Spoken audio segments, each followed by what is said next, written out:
Saat ini sudah hadir di studio CNBC Indonesia Wakil Direktur Utama PT Pupuk Indonesia Persero Bapak Gus Rizal. Selamat siang Pak Gus Rizal, apa kabarnya? Selamat siang, Mbak. Kabar baik, alhamdulillah. Kabar baik Pak Gus Rizal. Kalau kita dengarkan tadi informasinya, kita juga tahu bahwa saat ini pemerintah terus menggencarkan gitu ya Pak ya terkait dengan Indonesia bebas impor beras tahun 2025, begitupun juga dengan terkait dengan swasembada gula di tahun 2028. Nah, untuk meningkatkan produktivitas sejauh ini kan pemerintah juga sudah melakukan berbagai program termasuk program makmur ya Pak ya. Nah, sejauh ini seperti apa sih Pak yang dilakukan khususnya untuk komoditas tebu dan juga beras? Baik, terima kasih Mbak Sasa. Jadi memang program Makmur ini itu digagas langsung oleh Bapak Menteri BUMN. Jadi memang tujuannya ada beberapa. Satu memang meningkatkan produktivitas dari lahan pertanian. Terus yang kedua otomatis itu akan membantu masalah kesejahteraan petani ya. Yang ketiga itu kita harapkan kemandirian petani dari pupuk bersubsidi karena memang ada keterbatasan dari anggaran pemerintah untuk pupuk bersubsidi dan di sisi lain petani tetap harus bertani untuk kehidupannya dia dan meningkatkan produktivitas pertanian dan merangkak ketahanan pangan gitu. Caranya bagaimana? Kita membangun ekosistem. Jadi kata kuncinya pertama, makmurnya adalah membangun ekosistem. Jadi kita bekerjasama dengan pemerintah daerah, kita bekerjasama juga pasti petani, kami dari pabrik pupuk untuk input pertanian, kita juga memberikan kerjasama dengan pendanaan, juga budidayanya, bisa di ahli-ahli pertanian, agronomis, dan yang paling penting itu adalah pembeli. Gitu. Jadi dengan makmur ini petani diberikan akses ya untuk teknologi. Ya tadi habis itu pendanaan dan asuransi barangkali ya kalau ada gagal panen itu bisa di cover oleh asuransi dan terakhir tadi ya yang si pembeli itu adalah akses kepada pasar. Jadi itu diharapkan meningkatkan produktivitas, kesejahteraan petani dan juga kemandirian dari petani dari pupuk bersubsidi. Sejauh ini dengan ekosistem yang terus diperkuat, bagaimana Pak manfaatnya terhadap kemandirian petani dan juga peningkatan produktivitas lahan? Ya. Kita sudah jalan hampir 4 tahun ya, kita lihat memang ada peningkatan. Jadi memang dari segi produktivitas itu naik sekitar 20%. Ya. Begitu juga dari pendapatan petani juga naik sekitar 30%. Ya. Jadi kita rasakan manfaatnya, makanya programnya juga bergulir. Jadi komoditasnya juga sekarang makin kita luaskan. Pertama memang kita berbasis padi karena itu pangan, tapi kita juga tadi kita singgung masalah ada tebu juga kita masuk, jagung juga kita lakukan, juga sawit dan beberapa komoditas lainnya. Tapi yang utama ada di 4 komoditas ini. Oke, dengan produktivitas padi dan tebu yang tadi bisa dikatakan peningkatan cukup signifikan, apakah Anda menilai untuk mencapai swasembada tadi terkait dengan tebu dan juga beras ini cukup optimistis Pak dapat dicapai? Ya, memang ingin kami tambahkan lagi. Kalau kita bicara program makmur, kita sebut agro solution ini, itu lebih kepada intensifikasi, gitu kan gitu. Jadi memang saat ini kita merasa intensifikasi bisa dilakukan, kan gitu. Kita juga lihat pemerintah, Menteri Pertanian juga sekarang fokus intensifikasi dengan mekanisasi, pompanisasi. Jadi yang awalnya mungkin musim tanamnya 1, sekarang bisa musim tanam 2 dengan ada bantuan dari pompanisasi.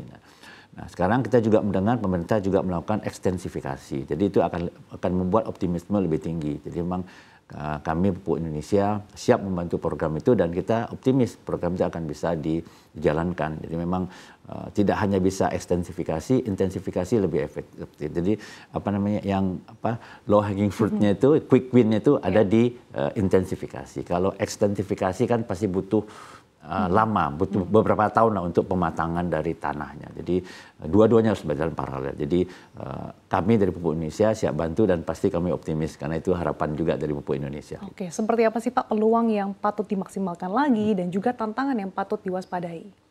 Ya, peluangnya kan tadi memang negara kita negara agri ya, negara agri dan lahan kita memang tersebar di seluruh Indonesia. Nah, tantangannya memang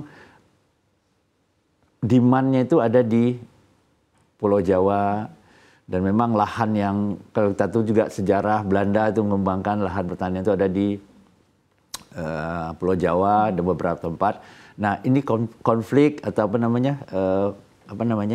persaingan antara sektor pertanian dan sektor lain itu juga menjadi tantangan. Jadi memang pengurangan lahan ini yang menjadi tantangan. Jadi di sisi lain diperlukan semacam itu tadi lah teknologi ya, budidaya yang lebih efektif. Bagaimana caranya bisa tetap mempertahankan produktivitas. Ya, kita tahu kan bangun pabrik ya itu berpengaruh sekali kepada luas lahan dan produktivitas. Bangun jalan tol pun kita dengar kan, jalan tol Jawa ke daerah Sragen, yang dulu daerah itu lumbung padi, sebagian dipakai untuk jalan tol, itu menjadi tantangan.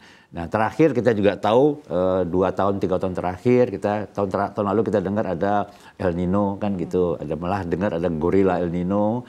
Nah tahun ini mungkin ada La Nina. Jadi memang faktor cuaca selain itu berkah, tapi juga ada sisi yang harus kita selesaikan. Oke, terkait dengan La Nina ini bagaimana pupuk Indonesia mengantisipasi hal ini, Pak? Ya, itu yang kami sampaikan tadi. Kita itu kan memang sudah berkah atau kodrat atau memang fakta yang nggak bisa kita lakukan. Tapi langkah yang efektif kita lakukan sekarang, kita bekerja sama dengan terutama di BMKG kan gitu. Jadi memang kita harus fokus kepada daerah mana yang curah hujannya cukup dan daerah mana yang lagi musim tanam kan. Kita itu kan menyiapkan pupuk disesuaikan dengan rencana tanam dari masing-masing petani masing-masing. Jadi itu yang kita lakukan kerjasama dengan BMKG dan kita spesifik ke daerah-daerah yang memang lagi rencana tanam dan curah hujannya cukup. Oke, tadi di awal Anda sudah sempat menjelaskan bagaimana manfaat dari program Makmur sejauh ini. Nah, kalau selain program Makmur nih Pak, bagaimana nih pupuk Indonesia untuk memaksimalkan penjualan produk khususnya pupuk komersial? Jadi oke, betul. Kami ingin menyampaikan memang betul kita fokus utama kita adalah pupuk subsidi. Yang kedua kita pupuk komersial untuk ketahanan pangan nasional. Nah, jadi untuk yang pupuk subsidi kita akan menjalankan mandat di pemerintah. Tapi yang komersial ini memang ya komersial, itu sudah berbasis kepada persaingan pasar gitu. Nah, langkah utama kita lakukan adalah kita melakukan, karena kita tersebar di seluruh Indonesia, kita mempunyai infrastruktur yang lengkap, ya, pabrik kita tersebar dari Aceh sampai ke Bontang sana. Nah, program pertama kita melakukan pendampingan, ya, karena kita sudah lama di bisnis ini dan kita punya infrastruktur yang lengkap. Riset kita juga punya, bermacam produk kita punya, jadi kita melakukan pendampingan. Pendampingan itu kita ada agronomis di situ, yang tadi saya cerita, agronomis, kita juga punya teknologi di situ, dan kita juga menyiapkan promo atau promosi demplot istilahnya, uji coba. Jadi mungkin dalam satu musim tanam di luasan tertentu, kita coba menerapkan pupuk ini dengan perlakuan seperti ini, aplikasi tertentu. Itu adalah cara kita mengaitkan petani, sekalian membantu petani. Jadi kita ada promosi juga, kita juga karena komersial, kita juga ada promosi-promosi seperti one day promo, itu kita lakukan. Jadi tapi yang kami ingin tekankan, kami ingin melakukan pendampingan ke petani. Pada saat menjalankan mandat untuk pupuk bersubsidi, sejauh ini kan pemerintah telah mempermudah ya Pak, untuk penyaluran pupuk bersubsidi hanya dengan KTP. Jadi tidak perlu kartu petani seperti dengan sebelumnya ya Pak Gus Rizal ya. Nah sebetulnya melihat perkembangan ini dan juga perubahan ini, seberapa besar sih dampak relaksasi aturan ini terhadap kinerja dari pupuk Indonesia sendiri? Ya, pertama ingin kami sampaikan pupuk bersubsidi ini kan barang dalam pengawasan.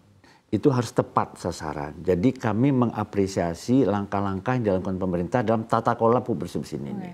Tetapi itu tadi kan kadang-kadang di lapangan itu kondisinya bisa berbeda-beda ya.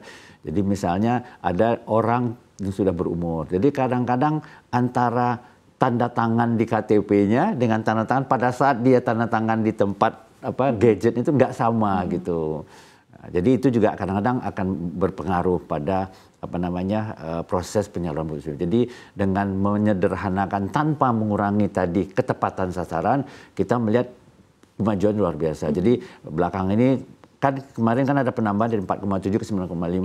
Nah itu kita lihat mempercepatnya, kita lihat dengan penataan kembali juknis sekarang sudah mulai lebih baik serapannya karena lebih simple tapi tetap Mbak. Karena dulu susah juga kan dia tanda tangan, taunya beda dengan KTP, tanda tangan pasti beda lah kadang-kadang. Nah, itu kadang-kadang juga jaga menjadi tantangan. Tapi sekarang udah dengan disederhanakan pasti akan lebih baik. Oke, kalau realisasinya sendiri Pak dari segi jumlah seperti apa sejauh ini?